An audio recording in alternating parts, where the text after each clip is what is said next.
Action Comics 1052.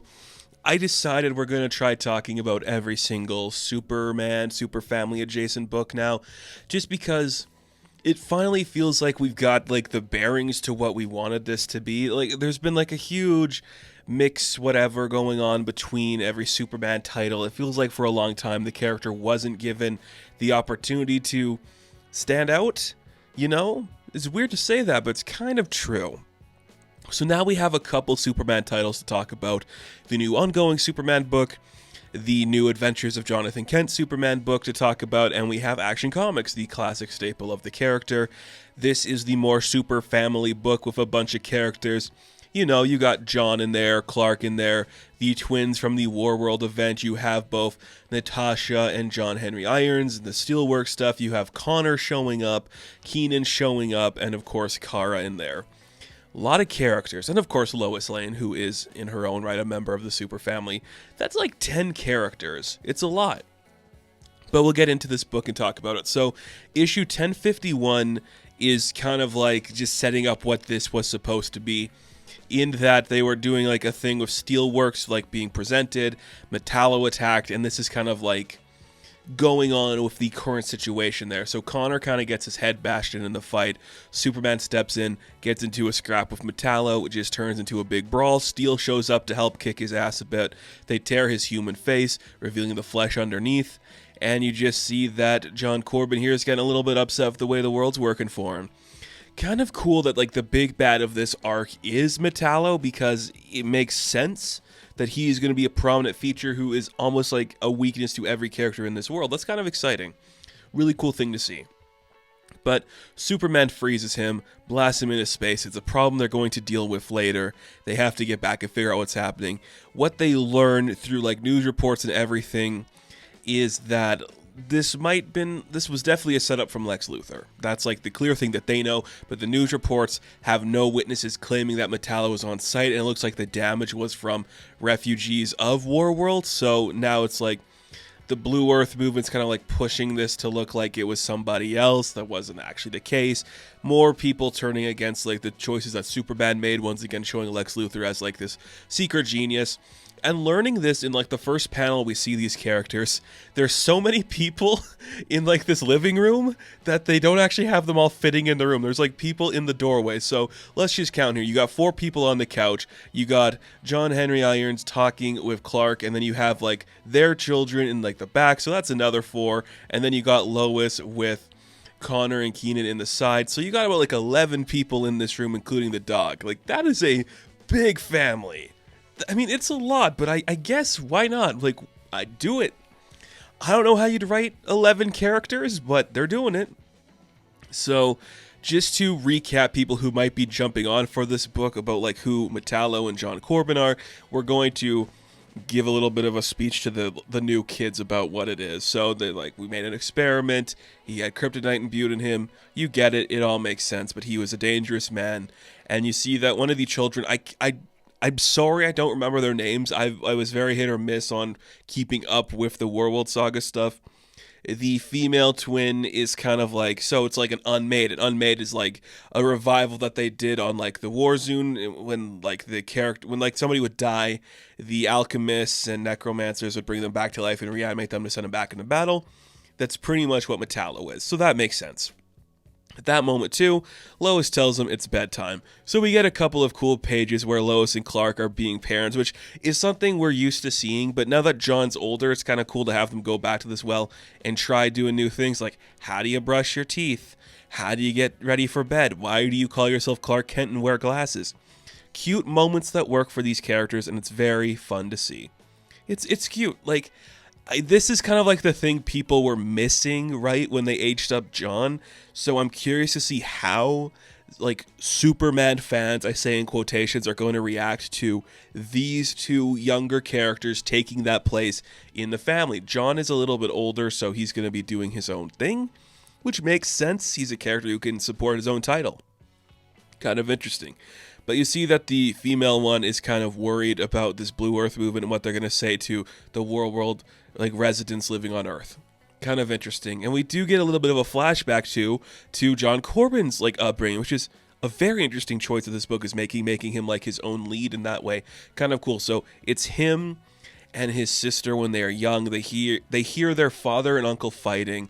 One of them's like hurt a little bit, and he goes in to like say, "What's going on here? Is Dad okay? What's going on with everybody?" And his family's like, "You have to take this gun. You have to throw it into the river.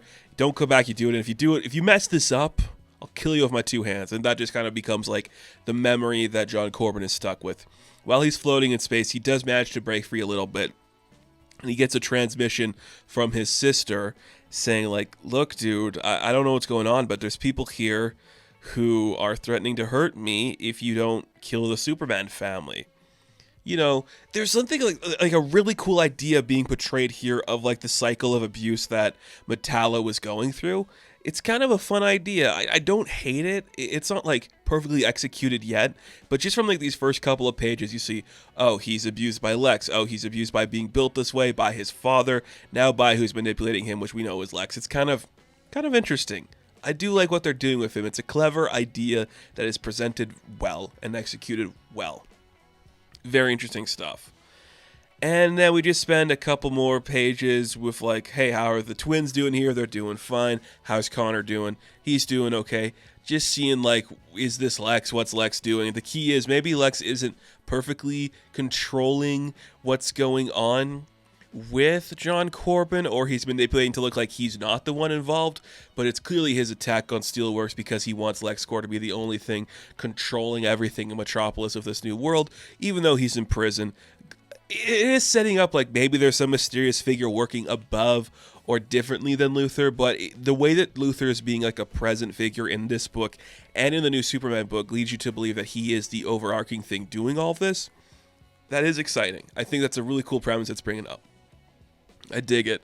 But again, just having every character in a living room, you lose track of how many people there truly are here. And by gum, is there a lot of these characters. I'm not complaining. I just think it's going to be interesting. Hopefully they figure it out more. I don't know if like, you know, Steel or Superman are going to be like mainstays in this Action Comics book. I think it could make sense if like maybe Kara's the leader of it because she's like the older member of the family who doesn't have an ongoing title right now.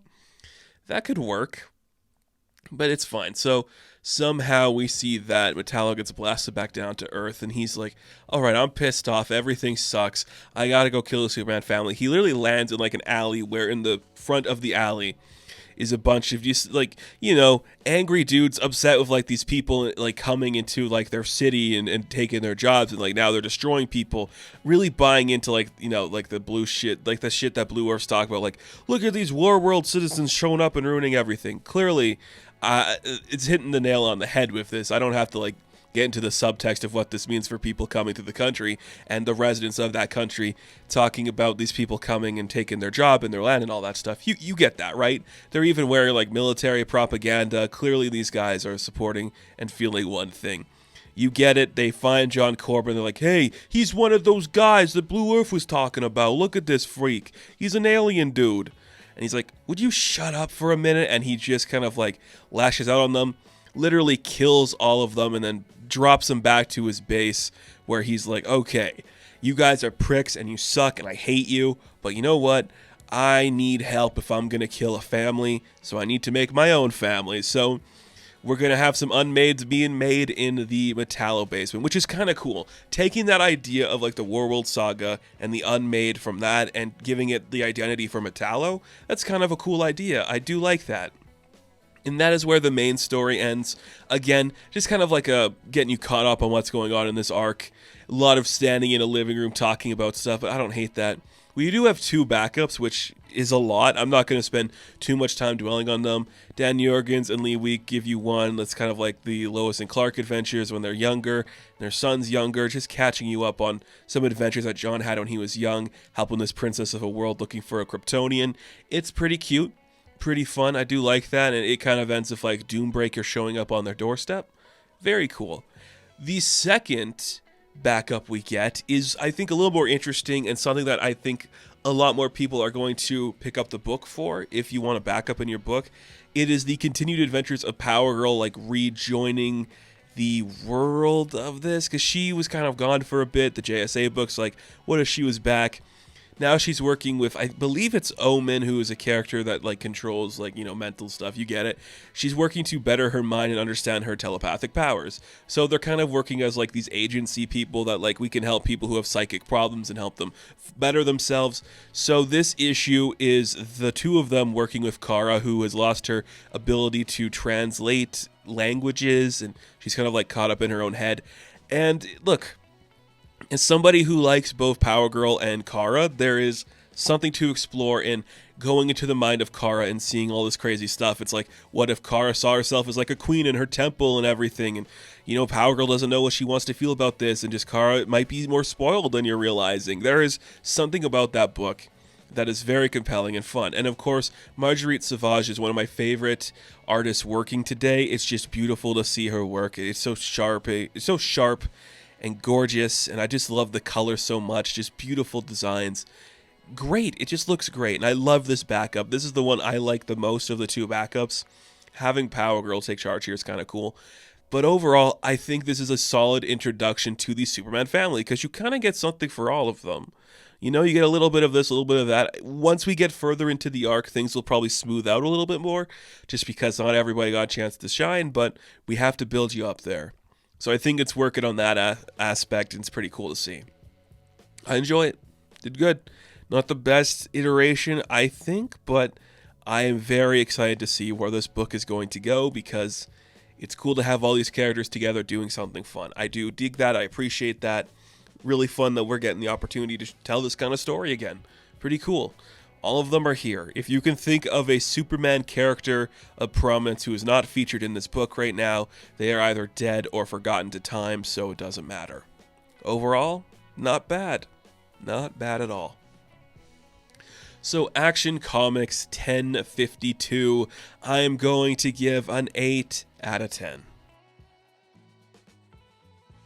Thank you all for watching this review. Be sure to like and subscribe to the channel. As always, you can check me out on Instagram, TikTok, and Hive, and I will catch you in the next one. Have fun, stay safe, good luck.